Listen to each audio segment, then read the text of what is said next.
Hi అండి అందరికీ. ఇవాళ నేను వెజ్ గోబీ మంచూరియా ఎలా చేయాలో చూపించేస్తానండి. చూసారా, ఫస్ట్‌గా క్యాబేజ్‌ని ఇలా సన్నగా తరిగి పెట్టేసుకోండి వాటర్‌లో. వాటిని బాగా వడకట్టేయండి. వాటర్ అస్సలు ఉండకూడదు ఇందులో. ఒక బౌల్‌లోకి తీసుకుందాము. అలాగే క్యారెట్ తురుమండి సన్నగా తరిగేసి క్యారెట్‌ని కూడా ఒక క్లాత్‌లో వేసి పిండేసుకోండి. వాటర్ అంతా పోవాలండి. చూసారా, ఇలా డ్రైగా పొడి పొడిగా ఉండాలండి తురుమంతా. కలిపేసుకొని అందులో కొంచెం కార్న్‌ఫ్లోర్, అలాగే కొంచెం మైదా, పావు కప్పు అయితే సరిపోతుందండి. ఇందులో క్వాంటిటీ నేను కొంచెమే తీసుకున్నాను కాబట్టి మీరైతే తగినంత వేసుకోండి. అలాగే కొంచెం బియ్యం పిండి వేసుకుంటే కొంచెం క్రిస్పీగా వస్తాయండి గోబీ అంతా.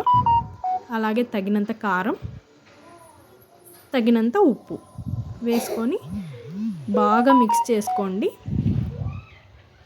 చూసారా, కొంచెం కొంచెం వాటర్ వేసుకొని మిక్స్ చేసుకోండి. లేదంటే మరీ వాటర్ వేసారంటే జోరైపోతుంది పిండి.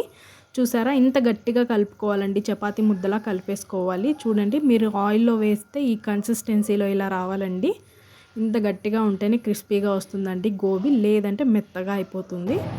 అలాగే ఇప్పుడు సన్నగా తరిగి పెట్టుకున్న ఆనియన్ ఒకటి, అల్లం, కొన్ని వెల్లుల్లి అండి, అలాగే కొంచెం కొత్తిమీర తరిగేసి పక్కన పెట్టుకోండి.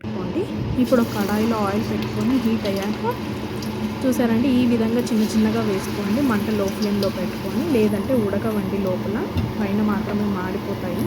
చూసారా, ఇలా లైట్ గోల్డెన్ బ్రౌన్ కలర్లో రావాలండి. బాగా వేగిపోయాయి చూసారా. చూడండి ఎంత క్రిస్పీగా వచ్చాయో గోబీ అంతా. కావాలనుకుంటే మీరు ఎప్పుడన్నా ఇంటికి బంధువులు వచ్చినప్పుడు ఏదన్నా ఫ్రై అర్జెంటుగా చేయాలనుకుంటే ఇది చాలా ఈజీగా ఉంటుందండి. ఇది ఫ్రైలా కూడా చేసుకొని తినేయచ్చు. అలాగే ఇప్పుడు ఇంకో కడాయిలో ఆయిల్ పెట్టుకొని అల్లం వెల్లుల్లి వేసుకొని బాగా కలుపుకోండి. కచ్చా పచ్చగా వేగితే సరిపోతుందండి. ఈ మాత్రం సరిపోతుంది. చూసారా, స్మెల్ చాలా బాగా వస్తుందండి. అలాగే కొన్ని ఆనియన్స్ కూడా అంతేనండి, కచ్చా పచ్చగా వేగితే సరిపోతుంది. ఇప్పుడు సాసెస్ అన్నీ యాడ్ చేసుకుందామండి. కొద్దిగా సోయా సాస్, అలాగే రెడ్ చిల్లీ సాస్, కొంచెం టొమాటో కెచప్, అలాగే లాస్ట్లో గ్రీన్ చిల్లీ సాస్ అండి. పిల్లలకి ఇలా మనం ఇంట్లోనే చేసి పెడితే ఎంత ఆరోగ్యంగా ఉంటుందండి. చాలా ఇష్టంగా తింటారు. ఇప్పుడు అందులో సమ్మర్ హాలిడేస్ కదండి, డైలీ ఏదో ఒక స్నాక్ ఐటమ్ అడుగుతూనే ఉంటారు. సో వాళ్ళకి ఇష్టమైన స్నాక్స్గా చేసి పెడితే చాలా ఇష్టంగా తింటారండి పిల్లలు. తప్పకుండా ట్రై చేయండి, చాలా బాగుంటుంది. ఇప్పుడు కార్న్ఫ్లోర్లో కొంచెం వాటర్ వేసుకొని మిక్స్ చేసుకోండి. మనకి గ్రేవీ కావాలి కాబట్టి కార్న్ఫ్లోర్ ఖచ్చితంగా యూస్ చేయాలండి. చూసారా, ఎంత లిక్విడ్గా కలుపుకోండి. వాటర్ అందులో వేసేసుకొని ఒక 1 మినిట్ అండి లో ఫ్లేమ్లో ఉడకనివ్వండి దాన్ని. చూసారా, అలాగే ఇప్పుడు తగినన్ని వాటర్ వేసుకోండి. మీరు గోబీ క్వాంటిటీ ఎంత చేసుకుంటున్నారో దాన్ని బట్టి వాటర్ వేసుకోండి. లేదంటే మరీ ఎక్కువ వాటర్ వేసేస్తే అంతా మిక్స్ అయిపోతుందండి. అలాగే కొంచెం సాల్ట్ యాడ్ చేసుకుందాము. చూసారు కదండి, గ్రేవీ రెడీ అవుతూ ఉంది. చిక్క పడిపోతుంది మొత్తము.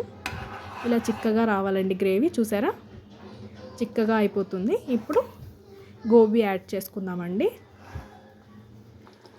యాడ్ చేసుకొని మంట లో ఫ్లేమ్లోనే పెట్టండి. హై ఫ్లేమ్లో పెడితే గ్రేవీ అంతా మరీ దగ్గరగా అయిపోతుంది.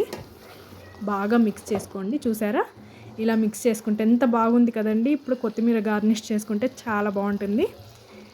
తింటే వేడివేడిగా ఎంత బాగుంటుందో, నోరు ఊరిపోతుంది కదండి దాన్ని చూస్తుంటే. మీరు కూడా తప్పకుండా ట్రై చేయండి. ఎలా వచ్చిందో టేస్ట్ ఖచ్చితంగా కమెంట్ చేయండి. చూసారా, ఇలా పిల్లలకి ఇస్తే ఎంత ఇష్టంగా తింటారో కదండి. తప్పకుండా ట్రై చేయండి, చాలా బాగుంటుంది. సబ్స్క్రైబ్ చేసుకోండి.